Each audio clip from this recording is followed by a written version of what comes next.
నిన్న రాత్రి ఈ టెలిఫోన్ ట్యాపింగ్ లో ముద్దాయిలైనటువంటి ఇద్దరు మాజీ మంత్రులు 3 గంటల సేపు సమావేశం పెట్టిన ఒక జాగా ఎప్పుడు మారిపోతారో తెలియదు. ఎందుకు విడిచిపెడతారు ముఖ్యమంత్రి గారు వాళ్ళని?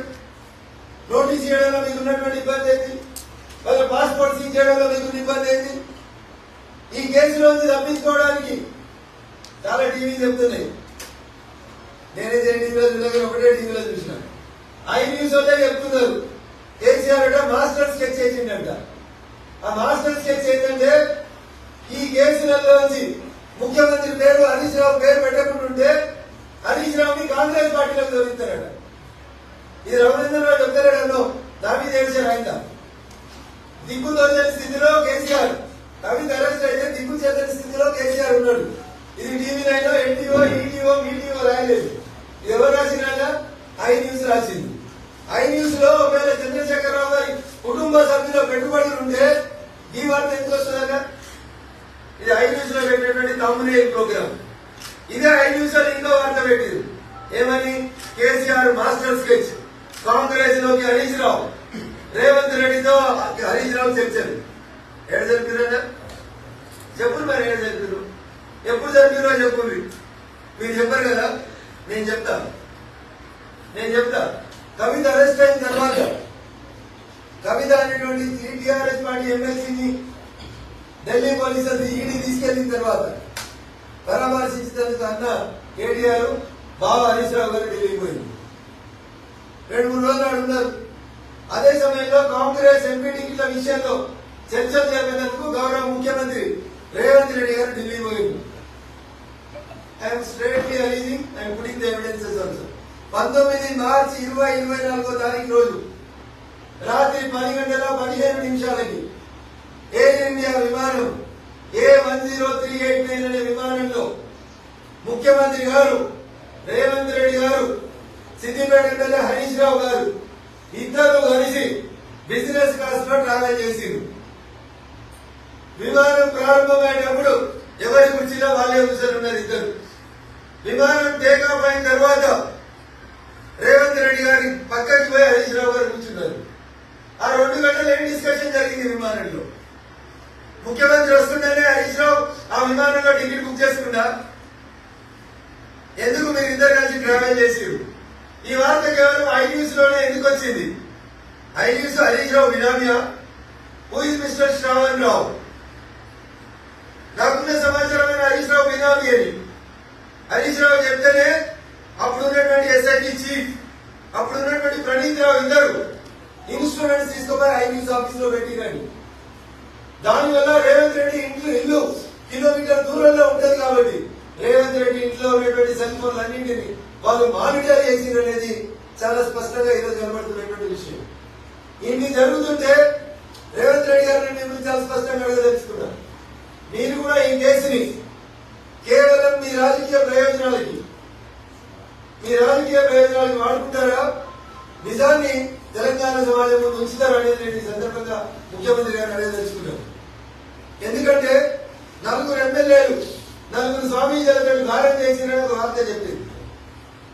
దాంట్లో మా భారతీయ జనతా పార్టీ సంఘటన మంత్రి బిఎల్ సంతోష్ గారిని ఇరికించేటువంటి కుట్ర చేసి అప్పుడు ఏం జరిగిందంటే వాస్తవంగా ఈ ఎమ్మెల్యేలు పార్టీ మారేందుకు బీజేపీ తోటి కాంగ్రెస్ తోటి చర్చలు జరుపుతున్నది విన్నటువంటి ముఖ్యమంత్రి గారు వాళ్ళని పిలిచి బెదిరించి రివర్స్ గేమ్ ఆడి దాంట్లో బీజేపీని ఒక స్కేల్ బోర్డ్ చేసేటువంటి ప్రయత్నం చేసింది. ఏదైనా ట్యాపింగ్ అయితే ఓ ఎస్ఐఎల్ సిఐఏ పోతాడు. సైబరాబాద్ కమిషనర్ ఉన్నాడా? Stephen Ravindra Cyberabad commissioner. Car వెనక సీట్లో కోట్లు ఉన్నాయి, సంచులు ఉన్నాయి, 30 కోట్లు ఉన్నాయని చెప్పింది. కోట్ల ఛార్జ్ షీట్ అయితే 3 పైసలు కూడా చూపెట్టలేదు. ఇవన్నీ కుక్కుడప్ స్టోరీస్. ఇవన్నీ చంద్రశేఖరరావు ప్రభుత్వం అక్షరాల చంద్రశేఖరరావును మొదటి ముద్దాయిగా చేయాలి. టెలిఫోన్ ట్యాపింగ్ లో హరీష్ రావును వెంటనే అరెస్ట్ చేయాలి. ఎర్రవల్లి దయాకరావును వెంటనే అరెస్ట్ చేయాలి. మా డబ్బుల వాహనాలని చెప్పి కొన్నింటిని పట్టించి మా మీద కేసులు పెట్టించి తప్పుడు కేసులు పెట్టించడానికి సహకరించినటువంటి వ్యక్తి ఇంకొక టీఆర్ఎస్ ఎమ్మెల్సీ మిస్టర్ నవీన్ రావు అనేటువంటి ఎమ్మెల్సీ చేసింది. ఇవన్నీ నిన్న అరెస్ట్ అయినటువంటి పోలీసులు తెలియదు. ఎందుకని చేస్తలేరు? ఎందుకు నోటీసులు ఇస్తలేరు? ఇప్పటికే 3 వారిపైన విదేశాలకని చెప్తుంది. వీళ్ళని కూడా వారిపోమని చెప్తున్నా. ఈ మంత్రులు ముఖ్యమంత్రిని కూడా విదేశాలకు పోయేందుకు ఫెసిలిటేట్ చేయదలుచుకున్నా.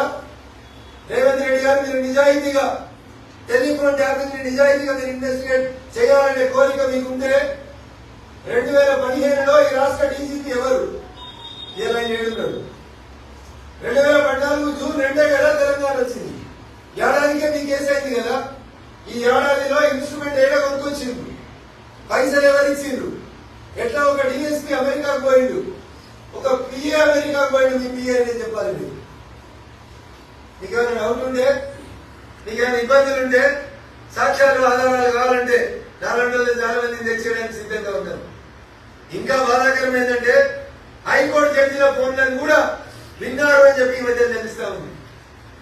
సినిమా హీరోయిన్లు అయినారు. మీకు ఇంకొక దారుణం చెప్తాను. నేను ఒక మీడియా యజమాని ఈరోజు, ఆ రోజు మీడియా యజమాని కాదు వారు, రియల్ ఎస్టేట్ యజమాని వారు, వారి ఫోన్లు విని వారిని బెదిరించి వారి దగ్గర అక్షరాల 2 కోట్ల నగదు ఇంట్లో సీజ్ చేసి బెదిరించి 13 అని నువ్వు కూడా కంప్లైంట్ 2 కోట్లు ఇంటికి క్యాష్ ఎత్తుకపోయారు. లెక్క చెప్పలే. 13 కోట్లు టీఆర్ఎస్ పార్టీ పేరు మీద నిలుసోబెట్టి పోలీసు వాళ్ళని ఇంట్లో కూర్చోబెట్టి 13 కోట్ల ఎలక్టోరల్ బాండ్స్ ఒక రియల్ ఎస్టేట్ సంస్థ దగ్గర నుంచి గుర్తుకొచ్చింది. ఇలా రియల్ ఎస్టేట్ సంస్థ యజమాని కంపెనీ చేసింది. కాబట్టి ఈ విషయంలో సంపూర్ణమైనటువంటి విచారణ మీద జరిపించాలి. ఆఖరికి న్యాయమూర్తుల ఫోన్లు కూడా విన్నారనేటువంటి విషయాలు బయటకు వస్తా ఉన్నాయి. ఇది ప్రజాస్వామ్యమా ఇంకేమన్నా? అందుకని దయచేసి నేను వెంటనే రాష్ట్ర ప్రభుత్వానికి డీజీపీ గారికి చేసేటువంటి అప్పీల్, కాంప్రహెన్సివ్ గా మొత్తం కేసుని ఇన్వెస్టిగేట్ చేయండి, సెలెక్టివ్ వద్దు. మాకు నోటీస్ ఇస్తే మేము చెప్తాం, మా దగ్గర ఉన్న సమాచారం మాకేం తెలుసో మేము మీకు చెప్పిపోతాం. ఒకవేళ ఆ రోజు ఉన్నటువంటి డీజీపీకి ఏం తెలియకుండా ఈ వస్తువులన్నీ కొనుక్కొస్తే మరి ఇలా రికార్డ్ అయినాక ఆయన చేతుల టీఎస్పీఎస్సీ ఎట్లా పెట్టినో ఏమంటారా? ఆయన డీజీపీగా ఉన్న రోజు ఈ పరికరాలన్నీ కొనుక్కొచ్చి ఇన్ని ఇల్లీగల్ యాక్టివిటీస్ జరుగుతుంటే నాకేం తెలియదని చెప్పి ఇప్పుడు ఆయన చెప్పదలుచుకుంటే ఇదేం రాష్ట్రం, ఇదేం ప్రభుత్వం?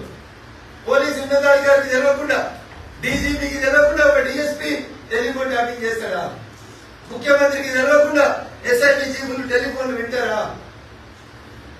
కాబట్టి దయచేసి ఇక్కడ ఏదో మెష్ కనబడతా ఉంది, ఇక్కడ ఏదో కుట్ర జరుగుతా ఉంది. కొందరు నిరికించి కొందరిని కాపాడేటువంటి ప్రయత్నం జరుగుతుంది. నేను గౌరవ తెలంగాణ రాష్ట్ర హైకోర్టు చీఫ్ జస్టిస్ గారు కూడా విజ్ఞప్తి చేస్తా ఉన్నా. ఒక రాజకీయ నాయకుల భవిష్యత్తు కాదు, భారత రాజ్యాంగం ఇచ్చినటువంటి ఫ్రీడమ్ ఆఫ్ స్పీచ్ కాదు. వ్యక్తుల కుటుంబాల్లోకి వచ్చారు, మా భార్య పిల్లల ఫోన్లు విన్నారు, కుటుంబ సభ్యుల్ని వేధించి నువ్వు ఫోన్లు ఎన్నుకుంటా. హీరోయిన్ల కుటుంబాలను నాశనం చేసిరు, విడాకులు ఇప్పించారు హీరోయిన్లకి. హవాలా డబ్బులు పెట్టుకున్నారు, రియల్ ఎస్టేట్ డబ్బులు పెట్టుకున్నారు, ప్రముఖ పారిశ్రామికవేత్తని బ్లాక్ మెయిల్ చేసి డబ్బులు పట్టుకున్నారు. ఇంకా దారుణం, ఈ ఇన్స్ట్రుమెంట్లు ఐవీస్ లోనే ఆగలేదు. జైరాబాద్ కర్ణాటక బార్డర్ దాకా వచ్చినాయి. కర్ణాటక ఎలక్షన్లు అవుతుంటే అపోజిషన్ పార్టీలో ఫోన్లు నిన్నాడు చంద్రశేఖరరావు గారు తన దోస్తులకు అనుకూలంగా. ఎవరెవరు ఏం మాట్లాడుతున్నారో రేవంత్ రెడ్డి గారు, మీ కాంగ్రెస్ వాళ్ళు ఏం మాట్లాడుతున్నారో కర్ణాటక విని అప్పుడు అధికారంలో ఉన్నటువంటి పార్టీకి సపోర్ట్ చేసే ప్రయత్నం చేసిండు. కర్ణాటకలో వాళ్ళ దోస్తుకు ఒకరిగా మెటీరియల్ ఇచ్చిండు.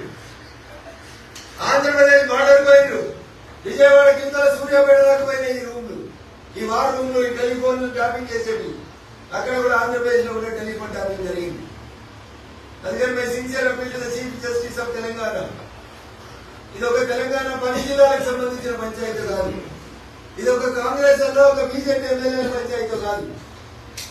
ముఖ్యమంత్రి కొడుకు భార్య టెలిఫోన్ ట్యాప్ చేసి, హరీష్ రావు గారి శ్రీమతి టెలిఫోన్ ట్యాపింగ్ చేసారు, కవిత భర్త టెలిఫోన్ ట్యాపింగ్ చేసారు, సంతోష్ రావు గారి భార్య టెలిఫోన్ ట్యాప్ చేసి వాళ్ళ కుటుంబ సభ్యుల ఫోన్లని వాళ్ళే ట్యాప్ చేయించుకోవడానికి దిగజారింది.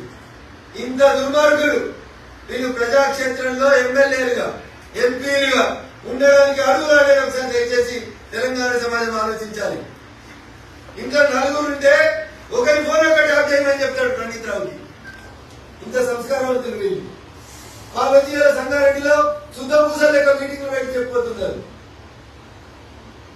So today I want to confine only to the telephone tapping. I don't want to go into the politics. రేపు చెప్తారు సమాధానం. సిద్దిపేటలో ఏమైంది, దుబ్బాకలో ఏమైందో రేపు చెప్తాను. సో అందుకని ముఖ్యమంత్రి గారికి నేను చేసేటువంటి సవినయమైనటువంటి అప్పీల్, ఇంకొక ఆధారం కూడా మా మీడియా మిత్రులకు గుర్తు చేస్తా. టెలిఫోన్ ట్యాపింగ్ లో బిఎల్ సంతోష్ గారిని పేరు పెట్టినాక చంద్రశేఖరరావు అనేటి ఆ రోజు